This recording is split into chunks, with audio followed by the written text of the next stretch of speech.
আজকের ভোটে যেটা সবচেয়ে গুরুত্বপূর্ণ, 4 তারিখ ফলাফল যাই হোক, আজকে মানুষ জিতে গেছেন, নির্বাচন কমিশন জিতেছে। বাংলায় প্রথম, আমার জ্ঞানত প্রথম, আপনাদেরও হয়তো জ্ঞানত প্রথম, যে বাংলায় রক্ত ঝরেনি, আজ নির্বাচন হয়েছে। কোথাও দুপোটা রক্ত ঝরেনি, কোথাও হানাহানি হয়নি।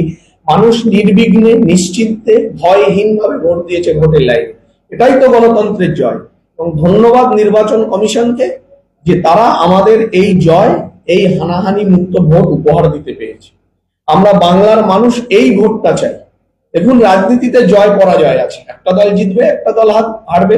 গণতন্ত্রে মানুষ যাকে ভোট দেবে, কিন্তু ভোটকে কেন্দ্র করে হানাহানি, ভোটের শেষে সন্ধ্যাবেলা লাশ গুনতে হবে কতগুলো খুন হলো, কতজন হসপিটালে গেল, কতজন বাড়ি ভাঙচুর হলো, এটা কাম্য নয়। ফলে এই ফলাফল, আজকে মানুষ জিতে গেল এবং নির্বাচন কমিশন জিতলো, তাই আমি তাদের ধন্যবাদ জানাই। আমি ধন্যবাদ জানাই আমাদের সকল কর্মী, সকল নেতাদের, যারা সারাদিন অক্লান্ত পরিশ্রম করে রাস্তায় ছিলেন, বুথে বুথে বসে যারা বুথ আগলেছেন, কারণ মানুষের ভোটাধিকারকে নিশ্চিত করতে হবে। তাই আমি আমার দলের সকল কর্মী, সমর্থক, নেতাদের জানাই অসংখ্য, তাদের প্রতি আমি কৃতজ্ঞতা জানাই যে তারা সারাদিন পরিশ্রম করেছে মানুষের অধিকারকে সুনিশ্চিত করতে। আর অবশ্যই মানুষকে, কারণ তারা দলে দলে বেরিয়ে এসছেন, ভোটের লাইনে দাঁড়িয়েছেন, উৎসবের মেজাজে ভোট দিয়েছেন। ফলে এর জন্য তো নির্বাচন কমিশনকে ধন্যবাদ দিতে হবে। পাশাপাশি আমি প্রশ্ন করতে চাই তাদের, যারা বলেছিলেন নির্যাতন কমিশন, সিপিএম, তৃণমূল, তারা কি বলবে আমি জানতে চাই। আজকে প্রশ্নটা তাদের কাছে করবে যে নির্বাচন কমিশন আজকে সফল, হিংসা মুক্ত ভোট হয়েছে। তাহলে যারা বলেছিল নির্বাচন কমিশন এক পেশে, তৃণমূল তো তার রাজনৈতিক স্বার্থে বলছে, কারণ তার মন মতন কিছু হয়নি। সিপিএম এর কাছে আমি প্রশ্ন করবো যে তাদের কি বক্তব্য, নির্বাচন কমিশন সফল না ব্যর্থ? সিপিএম কে সরাসরি, সিপিএম সব উত্তরই ভাষা ভাষা দেয়, তো আজকে আশা করবো তারা উত্তরটা সোজাসুজি দেবে। নির্বাচন কমিশন সফল না ব্যর্থ, প্রশ্ন করবেন ওনাদের কাছে। তো আমরা তো এই সৌজন্য চাই, রাজনীতিতে এই সৌজন্য থাকাই উচিত। রাজনৈতিক লড়াই থাকবে, মতাদর্শগত লড়াই থাকবে। আমার এই অঞ্চলের বহু তৃণমূল আছেন যাদের সাথে আমার ব্যক্তিগত সম্পর্ক ভালো, যদিও সেই তৃণমূল আজ আর দলে মর্যাদা পায় না। 29 তারিখ আজকে ভোট হলো, 4 তারিখ সরকার গঠন করবে বিজেপি, বীজপুরে বিজেপি জিতবে এবং তারপরে তৃণমূল কংগ্রেসে আবার ওই পুরনো লোকগুলো থাকবে। কারণ আজকের যে তৃণমূল, সে তৃণমূল আর সেদিন ঝান্ডা ধরবে না, ওই পুরনো তৃণমূলের লোকগুলো থাকবে এবং আমরা তাদের নিশ্চয়তা দেব। এবং আজকের যেরকম ভোটাধিকার সুনিশ্চিত করে আমরা রাস্তায় ছিলাম, সেদিন তাদের রাজনৈতিক অধিকার সুনিশ্চিত আমরা করব। সিপিএম এর রাজনৈতিক অধিকারকে সুনিশ্চিত করব, কংগ্রেসের করব, সমস্ত রাজনৈতিক দলের। সবাই আগামী 4 তারিখ থেকে একসাথে বসবে, একসাথে গল্প করবে, পাড়ার মোড়ে, পাড়ার চায়ের দোকানে, ক্লাবে একসাথে আড্ডা মারবে। মতাদর্শগত লড়াই থাকবে, সেটা রাজনীতির জায়গায় থাকবে, কিন্তু কোনো ব্যক্তি বিদ্বেষ থাকবে না। তিনি ভোটার আটকাতে চাইছিলেন, তিনি চাইছিলেন রাস্তার মোড়ে দাঁড়িয়ে, ওই কাউন্সিলর ওই এলাকার ভোটারই না, অথচ উনি ওখানে দাঁড়িয়ে ভোটার আটকাচ্ছিলেন। তো আমরা গিয়ে ধরেছি, হাতে নাতে ধরেছি, ক্যামেরা সামনে ছিল, সাংবাদিক বন্ধুরা ছিল, উত্তর উনি দিতে পারেননি এবং উনি শেষ পর্যন্ত পালিয়ে গেছেন। আমরা প্রশাসনকে ফোন করেছিলাম, কিন্তু প্রশাসন আসা অবধি উনি অপেক্ষা করতে পারলেন না, ওনাকে পালাতে হলো।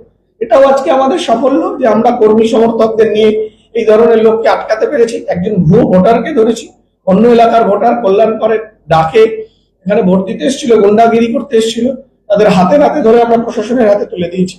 আমরা তো প্রথম দিন বলেছিলাম আপনাদের যে 29 তারিখ অব্দি তৃণমূল চাপ ধরে রাখতে পারবে না। তৃণমূল বলেছিল যে আমরা নাকি 29 তারিখ 11টার পর না কটা টাইম দিয়েছিল যে আমাদের নাকি দেখা যাবে না। প্রমাণ হলো কথাটা। আমি ডে 1 থেকে যেটা বলে আসছি, আজও সেই কথা বলছি। নির্বাচন মিটে গেছে, মানুষ ভোট দিয়েছে, গণতন্ত্রের জয় হয়েছে। 4 তারিখ ভারতীয় জনতা পার্টির সরকার হবে, আমরা রাজধর্ম পালন করব। 10 নম্বর ওয়ার্ডে যে সন্ত্রাসের রাজত্ব চলে, সেখানে ওদের ওই মানে ফ্রি জোন করে দিলে ভালো হতো নাকি, সেটা ভালো হয়, সেটা করতে পারেনি, ওনাদের খুব আফসোস হচ্ছে।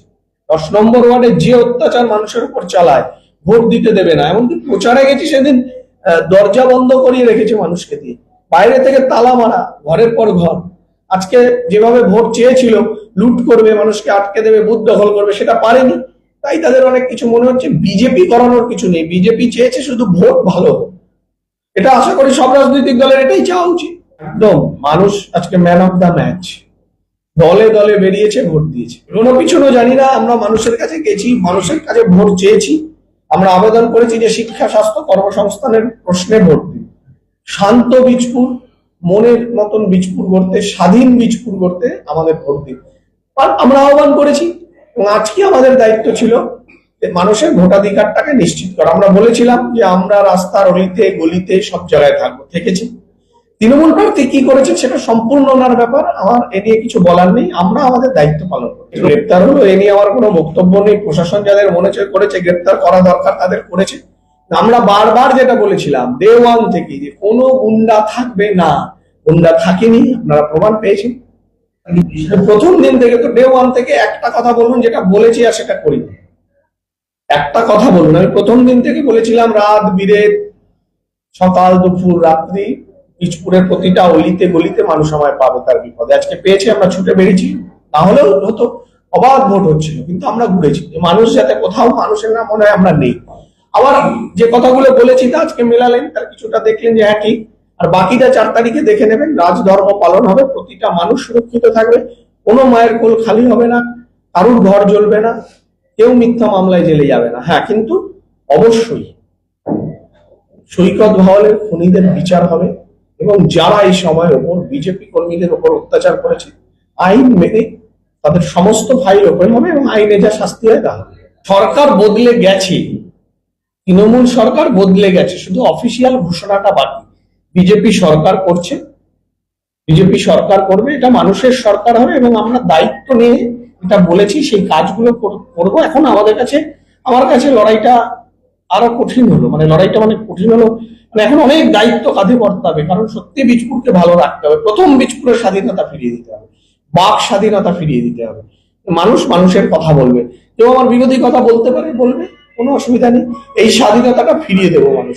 তো শিক্ষা, স্বাস্থ্য, কর্মসংস্থান থাকবে, বীজপুরের স্বাধীনতা ফিরে আসবে, বীজপুরের মানুষ হই হই করে কথা বলবে, মানুষ তার মনের কথা বলবে, এটা হবে। আর সাথে তো আপনাদের বলেইছি অনেকবারই, ডিজিটাল লাইব্রেরি, টাউন হল, এবং তার সাথে আমাদের রামধনু হেসেল বীজপুরে, যেটা প্রতিদিন 100 মানুষ খেত, সেই রামধনু হেসেল আবার নতুন করে তৈরি হবে। প্রথম তো জন্য বলেছি ডিজিটাল লাইব্রেরি করবো।